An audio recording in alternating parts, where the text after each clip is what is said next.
du contrat du Bureau Veritas. Rémunération du prestataire. Les honoraires du prestataire au titre des prestations qu'il s'engage à effectuer dans le cadre du présent contrat sont fixés à 0,60% de la valeur FOB de la marchandise inspectée. Je demanderai à mes collègues de relire leurs documents. Parce que lorsqu'ils se présentent devant l'opinion publique, devant le peuple béninois pour annoncer un certain nombre de choses, ils doivent s'assurer de la véracité de ce qu'ils disent, sinon ils font de l'intoxication. Et ça, Bénin Contrôle ne peut pas accepter ce genre d'intoxication. Entre 0,6% des droits ETAS et 0,6% de la valeur FOB, le fossé est énorme. Et ça, on veut accuser Bénin Contrôle de ramasser des milliards, n'est-ce pas, de s'enrichir au détriment de l'État. C'est absolument faux. Deuxième chose, j'ai entendu dire que nos partenaires de l'Interland s'opposent au scanning des marchandises parce qu'au nom de leur souveraineté, les marchandises en transit ne doivent pas passer au scanner. D'abord, je leur interdis de parler de passage au scanner.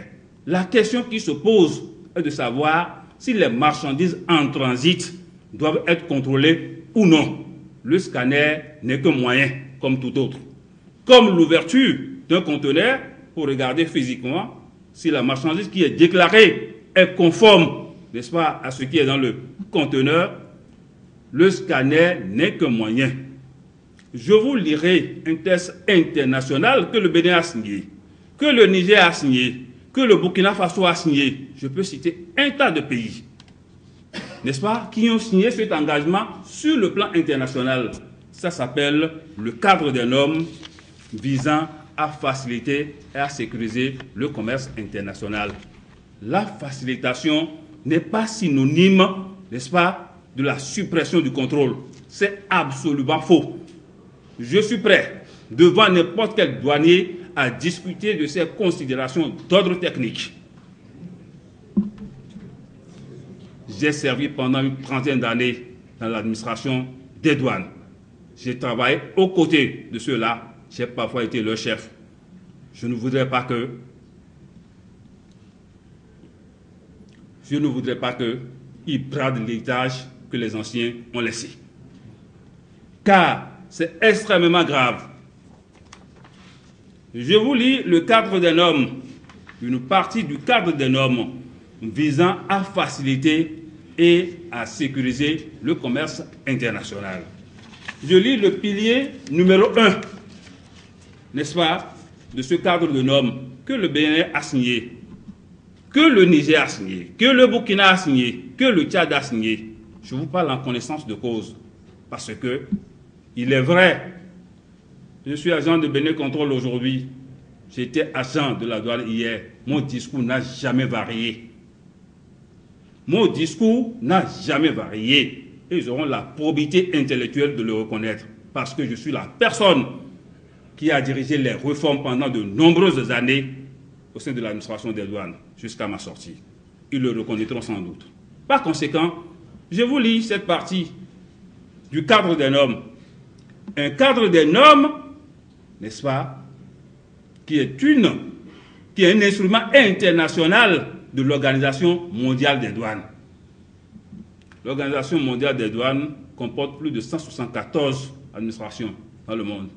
C'est l'organe, n'est-ce pas, qui coiffe toutes les administrations douanières. Et le Bénin est membre de cette organisation-là. Je vous lis ceci. Pour répondre aussi bien au ministre de l'économie maritime, qui est venu également sur les ondes dire qu'au nom de leur souveraineté, les Nigériens ou nos amis de l'Interland s'opposent au scanning des marchandises. Ils devraient dire tout simplement qu'ils s'opposent au contrôle des marchandises en transit au nom de leur souveraineté. Mais lorsque vous passez sur le territoire d'un pays, c'est votre souveraineté que vous faites prévaloir. Je considère un instant que vous êtes en voyage et que vous transitez, n'est-ce pas, par un pays. Vous allez dire que vous êtes en transit et que vous n'allez pas vous soumettre au contrôle. C'est absolument faux. Vous vous soumettez au contrôle même lorsque vous êtes en transit. Il en est de même pour les marchandises. Et je vous lis ceci. Norme du pilier 1. L'administration douanière respectera les procédures de contrôle douanier intégrées telles que décrites dans les directives douanières relatives à la gestion de la chaîne logistique intégrée. L'administration douanière sera habilitée à inspecter le fret provenant et sortant, transitant ou transbordé par un pays. La législation internationale est claire. Et si un pays, une administration a le droit de contrôler des marchandises, il appartient à ce pays ou à cette administration de choisir les moyens par lesquels le contrôle doit se faire. Aucun texte international ne s'oppose au contrôle des marchandises en transit. C'est de l'intoxication intellectuelle. Et ça, Bénécontrôle ne peut pas l'accepter. Nous n'irons pas plus loin aujourd'hui parce qu'ils ont demandé à rencontrer n'importe qui sur la télévision pour discuter de ces questions. Bénécontrôle est prête.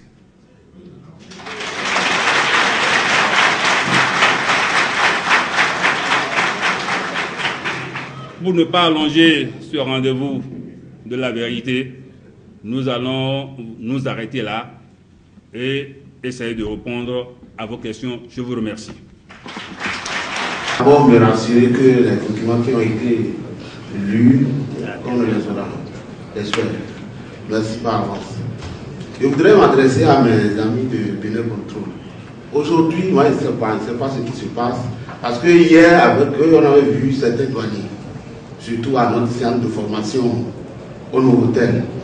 Ils étaient avec eux, c'était les ardents défenseurs du pays. On ne comprend pas pourquoi aujourd'hui, ces mêmes douaniers se retournent contre vous. Est-ce que c'est la personne de M. Kolo qui gêne? On voudrait savoir. Ensuite, dans ce dossier que moi j'appelle combat, il nous faut suffisamment de munitions, notamment la convention, le contrat et bien des documents encore. Je ne sais pas si Bénécontrôle peut avoir l'amabilité de nous les procurer parce que beaucoup de choses sont cachées au peuple béninois dans ce dossier. Voilà. Se trouve la partie co-contractante de Bénécontrôle. Mais seulement ce que je puis vous dire, c'est que la suspension, elle n'est pas prévue par le contrat. Deuxième, bon, je voudrais, avant de présenter mes excuses, je voudrais dire une chose importante. Nous devrions nous regarder, Africains, que nous soyons dans le peuple, que nous soyons au-dessus, même si nous prétendons être au-dessus. Imaginez-vous, et je me permettrai de me lever pour le dire, 10 points de Bénécontrôle. Je veux même dire, imaginez-vous qu'il s'agisse de Bouygues, d'importantes sociétés françaises. Pensez-vous que cela se passerait ainsi? Pensez-vous que, même si on doutait de la qualité des signatures, de la présence des parties, au fond, nous, Africains, nous n'avons de force à exercer que sur les Africains. Et nous développons des complexes d'une pathologie antidémocratique et anti-économique. Le seul tort, une personne a posé la question de savoir quelle est la responsabilité de Bénécontrôle. Le seul tort peut-être, c'est qu'il y a un Africain et un Béninois. Et la question au fond, pourquoi lui il a si d'argent, il a si tant? Pourquoi lui? Nous rentrons dans notre microscope, n'est-ce pas, dans nos petits calculs. Si c'est un entraîneur étranger, vous n'allez pas rompre son contrat. Si c'est un entraîneur béninois, du jour au lendemain, vous allez rompre. Si c'est un acteur économique béninois, du jour au lendemain, vous annulez tout. Alors, où allons-nous avec ça? Où allons-nous avec ça? Je n'étais pas là quand le contrat a été signé. Je ne connais certainement pas toutes les conditions. Mais je retiens ceci. Dans ce contrat, il y a un acteur tout au moins qui est béninois. Et je considère, et je suis dans une profession où nous gérons les contentieux. Les contentieux sont naturels, les difficultés sont normales. Mais je considère qu'il y a tout au moins un mécanisme, un mode de traitement qui devrait appeler à la dignité. Alors, je pense que le tort de Bénin Contrôle, c'est d'avoir à sa tête des collaborateurs béninois et d'autres béninois qui savent que moi, je les ai vus venir. Nous vivons tous ça. Nous vivons tous ça. Et pourquoi lui? Pourquoi lui? Eh bien, peut-être. Peut-être. Et donc, c'est pour moi la réponse quant à la responsabilité. Alors, je vais laisser mes confrères répondre aux autres préoccupations. Je vous présente mes excuses parce que je voudrais très respectueusement me retirer. Merci. Et permettre que soit fait ce qu'on déploie aujourd'hui. Et c'est là un peu que je déploie un peu, je dois peut-être situer un peu de débat sur cette question pour dire que la responsabilité des juristes dans ce dossier est grande. Parce que pour une première fois demain, le chef de l'État aura raison de dire que mais moi je ne savais pas. Et ils m'ont dit que je pouvais aller dans ce sens, c'est ce que j'ai fait. Et ces juristes-là, ils seront demain pour dire mais effectivement c'est nous qui avons dit. Mais...